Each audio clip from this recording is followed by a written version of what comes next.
Hey, yeah. This video, I'm not sure how this was going to go. My mind's quite distracted at the moment, and it's playing devil's advocate, and I'm going to do something a little bit brave, and I feel sick doing it, but it's the video that I feel I have to make, because it's something that I'm very close to, and I have a personal attachment to, and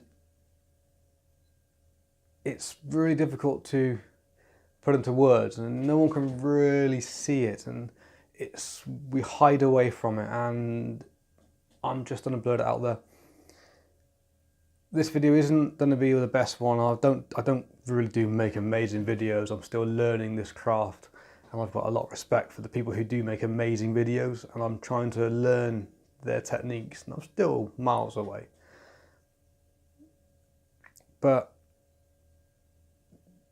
this one's going to be really honest, and it's going to be quite brutal. I'm kind of going downhill, not in a bad way.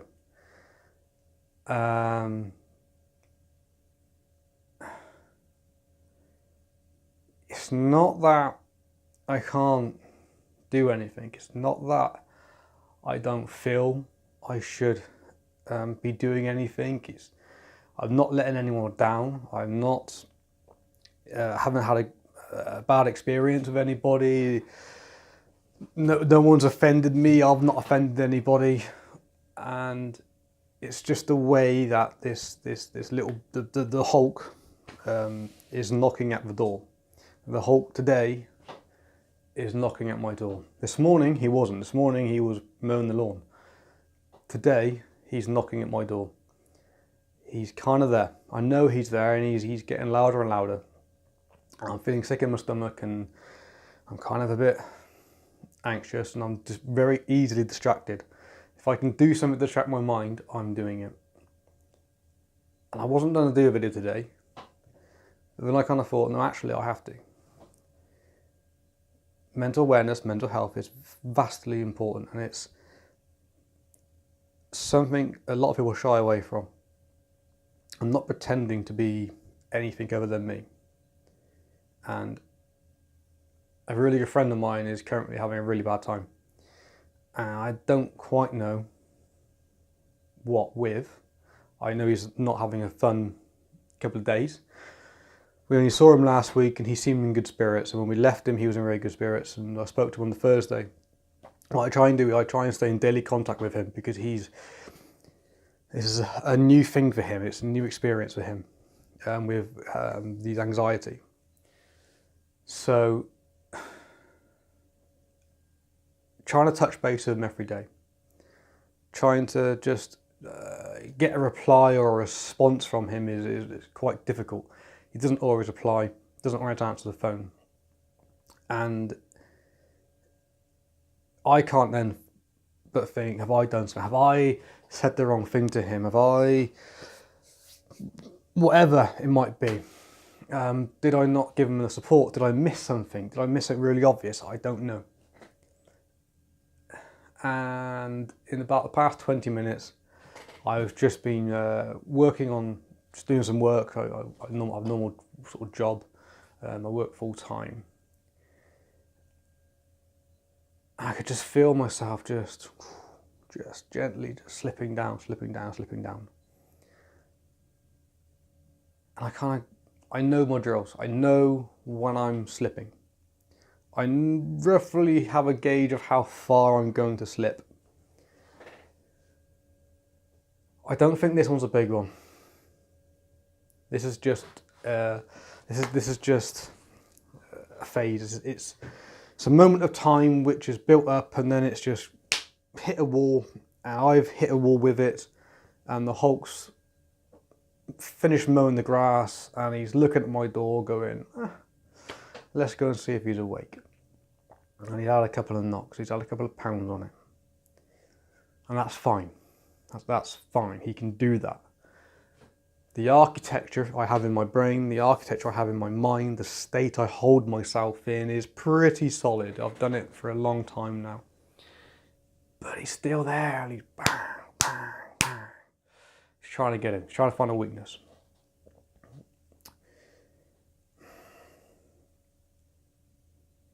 I know people who will watch this video who know me very well, and they will be concerned, and I want you guys to know that don't be, okay? This is a video for raising awareness for it. Please don't be afraid, don't be scared. I don't want text messages or phone calls. I want some space. So when I do things, when I talk to people with PTS and anxiety and stuff like that, I give them 3 options. I say to them, do you want space? Do you want time? Or do you want a hug? Take control of that situation. Okay, I know I'm going down, okay, I know I'm having a bit of a slip. Take control of it, grab it, okay. Why am I slipping? Think back to what may have triggered it. I think I know what's triggered it. How did I last deal with the situation? Well, I did these few tasks, I took action doing something else, whatever it might be, I changed my state. How can I do that now? That's the important bit. So this is kind of me going through the phases. I've realised what's happening.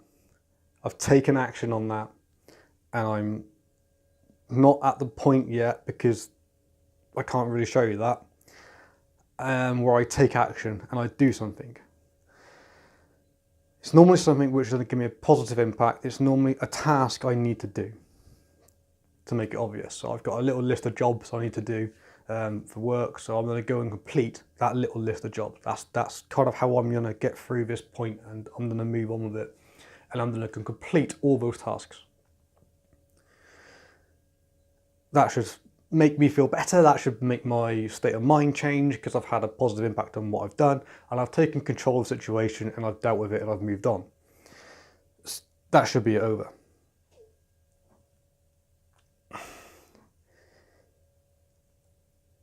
It's hard to put those into emotional words, and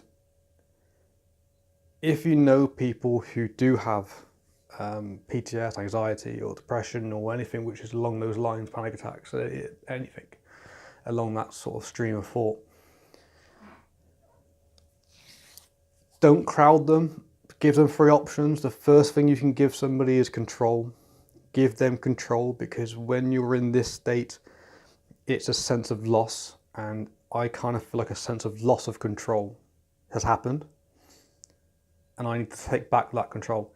If I start getting hundreds of messages, and well, I won't get hundreds, I might get 4. If I get a few messages off people, and I know my wife might watch this and she will ring me and text me,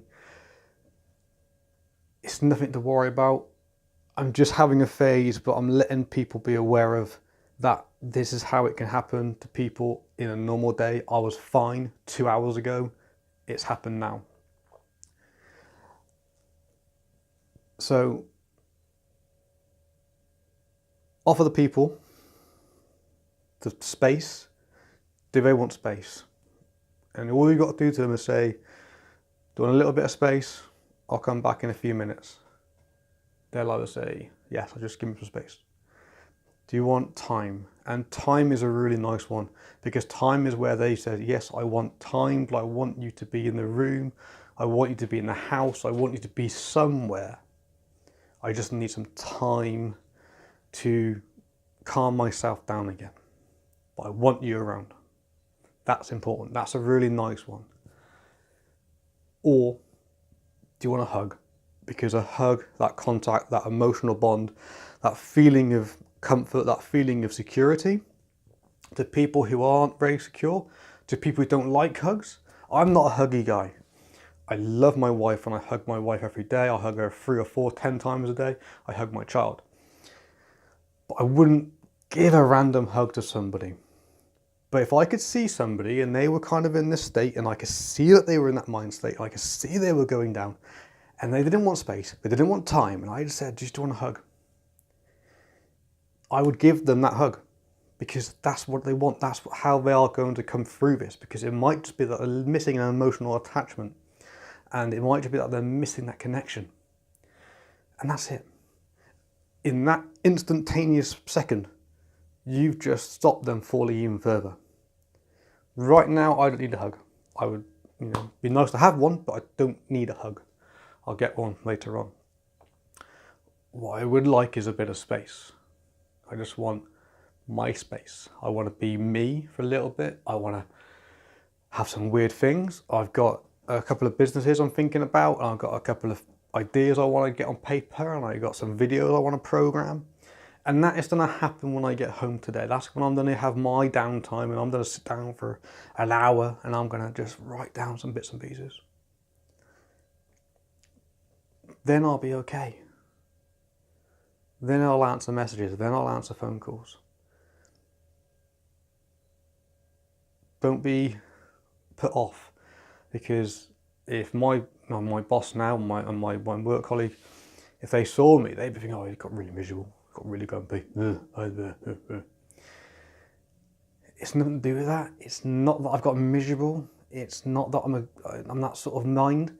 It's just, I'm just trying to catch myself. And I do mean catch, because sometimes when you walk to your front door, or you walk to your office door, or you're walking around the site, you walk through a door and you're falling out of an aeroplane. That's how it can feel sometimes. You open the door, you just fall, and that's the mental mindset of you're just falling out of an airplane and you're just falling down. There's no way of stopping you.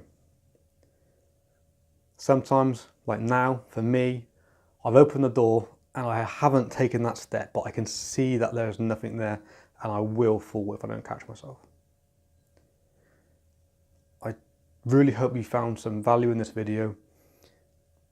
Please don't shy away from people with a mental, I ain't never used the word illness, that's not fair. Condition's not even right. I'm sure somebody's got a much better word than I have. And I can't think of one. My brain's gone blank. But you know what I mean. If you know somebody who's just a bit kind of on their mind, then maybe they're a bit cheeky one minute, and then they're a bit sad the next minute, or they're fine for a couple of days if they didn't hear off them for 4 or 5 days. Speak to them. They're not going to bite your head off. They're not going to be angry. Like I said, I'm constantly angry. My mindset is I'm constantly angry. And it's a bit like the Hulk. I'm constantly angry. But I just have this aura where I can control it and I can put across Bruce Banner. And that's how it, in my mind, that's how I control my PTS, my depression, my anxiety. I know I'm very lucky. There are people who don't have that skill set yet. There are people who don't have that state. There are people who don't have that knowledge. They're the people who you need to incubate. You just give incubation and just let them know, look, I'm here if you need to have a chat. I'm here if you need space. I'm here if you need time. And I'm here if you need a hug. Let them have control. Let them have their minds. But whatever you do, don't overcrowd them. And never, never tell them, snap out of it. Never tell them that. Because that, you are going to send them down a very quick route very quickly. And if you're a manager, if you're a boss or a director, or you've just got a team of people around you, and there's one person, and he's, oh, snap out of it. If you did that to me, I would rip you a new one. Okay? It's not something you can just out of. It will seem that way to most people. It will seem they've snapped out of it. But it's taken time to get there. It's taken a skill set. It's taken energy. I mean, massive amount of energy. I used to run marathons, and sometimes when I've had a bad couple of days or I've had a bad 10 minutes, it feels like I ran one. Mentally and physically, I'm exhausted. Never tell someone to snap out of it or man up, because it's just the worst possible things you can say to somebody. You need to understand 2 really simple things. they are in a position where they are feeling vulnerable and weak. I'm a physically fit, strong guy. I can feel vulnerable and weak. I've got a very strong, tough mindset. I can feel vulnerable and weak. I hide what I have. Not for your benefit, for me. Sometimes I show the other side of me, and this is my other side. Be kind to the people around you, whether they have or haven't got anything. Show everybody the same respect you would wish your own respect back. Because you never know, you might just save somebody mentally. You may just save someone physically. Or you could take that little route and you could destroy somebody in just 2 words. Be very careful. Be aware. Watch out for them, because it could just be a simple case of a hug. Take care.